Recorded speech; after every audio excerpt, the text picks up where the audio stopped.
ओम शांति। आज के तारीख हलो 1 আগস্ট 2024।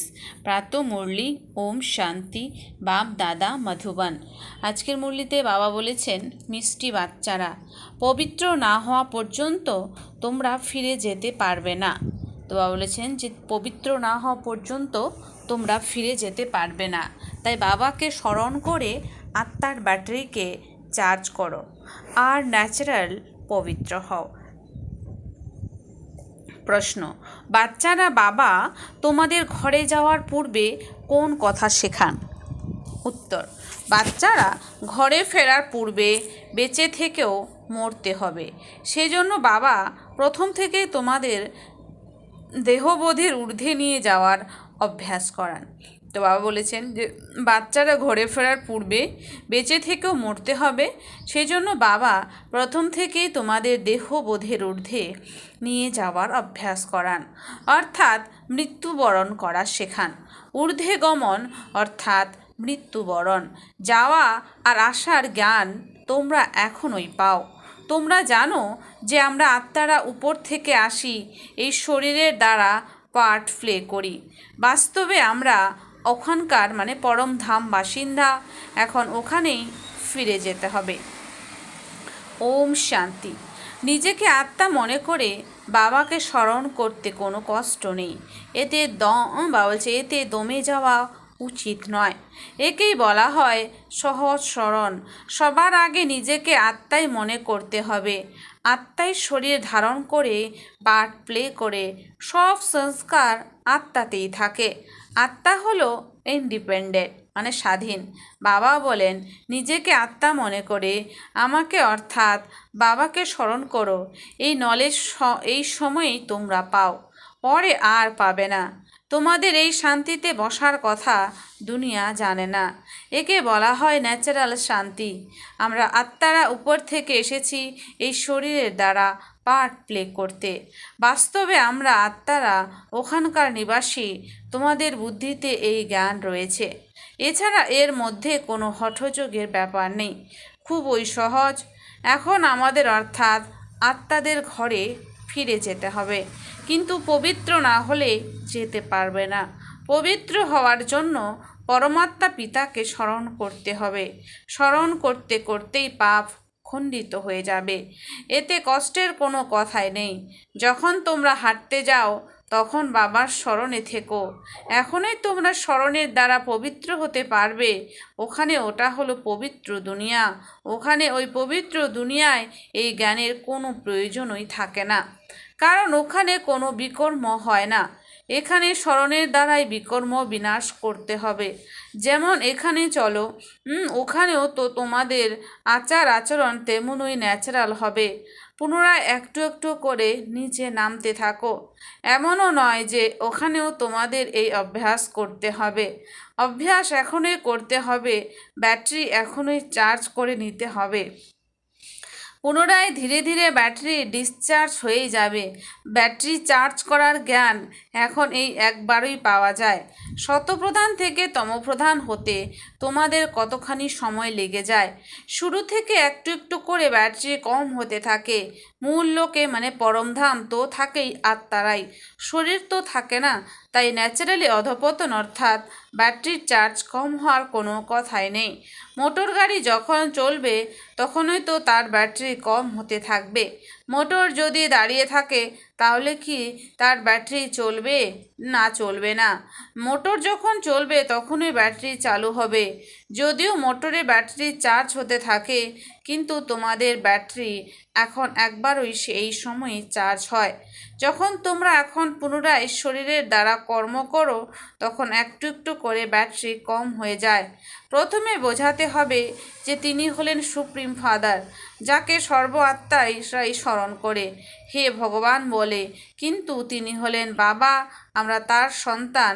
বাচ্চারা, এখানে তোমাদের বোঝানো হয় যে ব্যাটারি কিভাবে চার্জ করতে হয়। ঘুরতে ফিরতেও বাবাকে স্মরণ করো, তবেই শতপ্রধান হয়ে যাবে। কোনো কথা না বুঝলে কোনো কথা না বুঝলে জিজ্ঞাসা করতে পারো। যদিও খুবই সহজ। 5000 বছর পর আমাদের ব্যাটারি ডিসচার্জ হয়ে যায়। বাবা এসে সকলের ব্যাটারি চার্জ করে দেন। বিনাশের সময় সকলে ঈশ্বরকে স্মরণ করে। মনে করো বন্যা হয়েছে, তখনও যারা ভক্ত হবে তারা ভগবানকে স্মরণ করবে, কিন্তু সেই সময় ভগবানের কথা স্মরণ আসতে পারবে না। আত্মীয় পরিজন ধন দৌলতই স্মরণে আসে, যদিও হে ভগবান বলে, কিন্তু সেও বলতে হয়, তাই না? ভগবান হলেন বাবা, আমরা ওনার সন্তান, এ তো জানি না। তারা সর্বব্যাপীর উল্টো জ্ঞান পায়। বাবা এসে সঠিক জ্ঞান প্রদান করেন। ভক্তির ডিপার্টমেন্টই আলাদা। ভক্তিতে ঠক্কর খেতে হয়। ব্রহ্মার রাত তথা ব্রাহ্মণদের রাত, ব্রহ্মার দিন তথা ব্রাহ্মণদের দিন। এরকম তো বলা হয় না যে শূদ্রদের দিন শূদ্রদের রাত। এই রহস্য বাবা বসে বোঝান। এ হলো অসীম জগতের রাত বা দিন। এখন তোমরা দিনের প্রকাশের দিকে যাত্রা করছো। রাত সম্পূর্ণ হয়েছে, এ কথা শাস্ত্রতে রয়েছে। ব্রহ্মার দিন ব্রহ্মা রাত বলে, কিন্তু জানে না। তোমাদের বুদ্ধি এখন অসীম জগতে চলে গেছে। এমন তো দেবতাদেরও বলা যেতে পারে। বিষ্ণুর দিন বিষ্ণু রাত, কারণ বিষ্ণু আর ব্রহ্মার সম্পর্ক বোঝানো হয়। ত্রিমূর্তির অকুপেশন কি তা আর তো কেউই বুঝতে পারে না। ভক্তরা তো ভগবানকে কুর্ম মৎস্য অবতার বা জন্ম মৃত্যুর চক্রতে নিয়ে গেছে। রাধাকৃষ্ণ ইত্যাদিও মানুষ, কিন্তু দেবী গুণ সম্পন্ন। এখন তোমাদের এমন হতে হবে, পরের দ্বিতীয় জন্মে দেবতা হয়ে যাবে। 84 জন্মের যে হিসেব নিকেশ ছিল তা এখন পূর্ণ হয়েছে, পুনরায় রিপিট হবে। এখনই তোমরা এই শিক্ষা প্রাপ্ত করছো। বাবা বলেন, মিষ্টি মিষ্টি বাচ্চারা, নিজেদের আত্মা নিশ্চয় করো।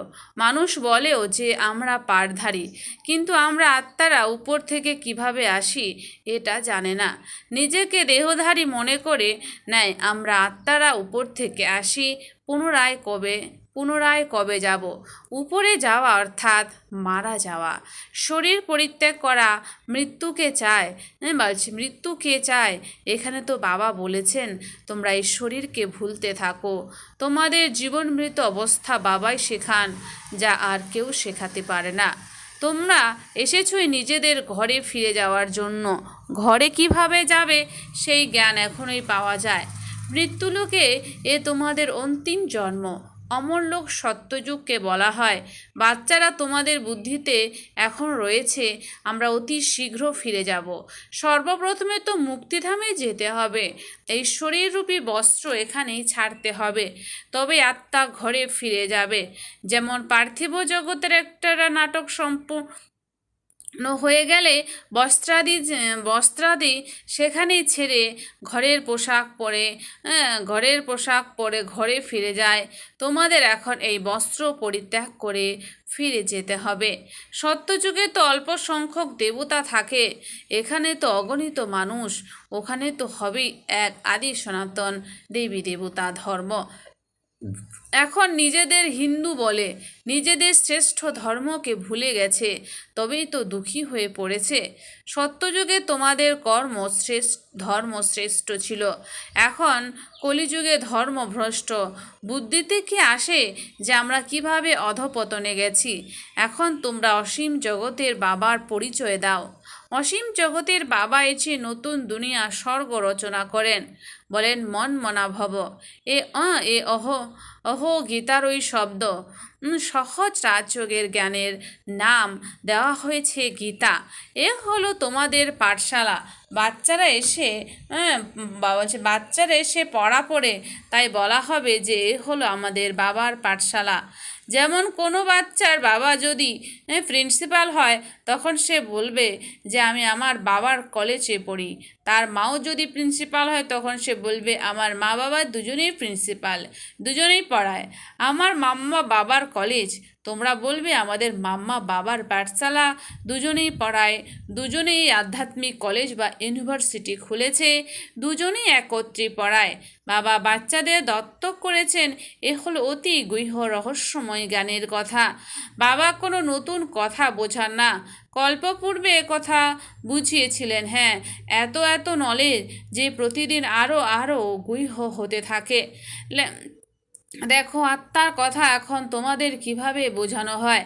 এত ছোট আত্মায় 84 জন্মের পাঠ ভরা থাকে, তা কখনো বিনাশ প্রাপ্ত হয় না।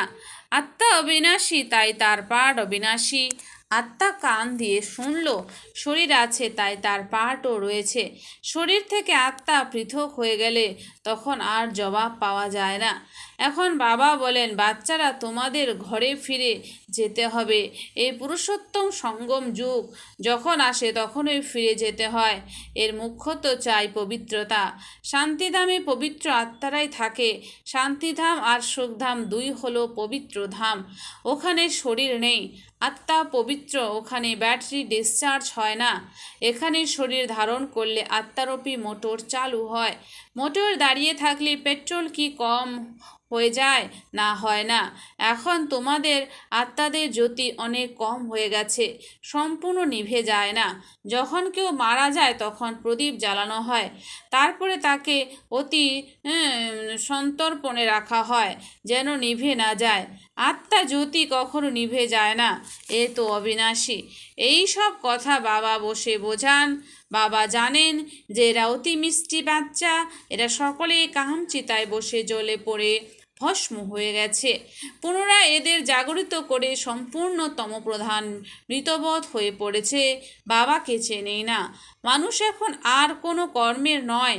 মানুষের মাটি শরীরের ভস্ম কোনো কাজে লাগে না। এমন নয় যে গণ্যমান্য ব্যক্তিদের ভস্ম কোনো কাজে লাগে, এমন নয় যারা গণ্যমান্য তাদের ভস্মটা কোনো কাজে লাগে। মাটি তো মাটিতেই বিলীন হয়ে যায়, তা সে যেই হোক না কেন। কেউ জ্বালিয়ে দেয়, কেউ কবর দেয়, পার্সিরা কুয়োর উপর রেখে দেয়, আর পাখিরা এসে মাংস খেয়ে নেয়, তারপর হাড়গোড় সব নিচে গিয়ে পড়ে। এগুলো তো তবু কোনো কাজে লাগে।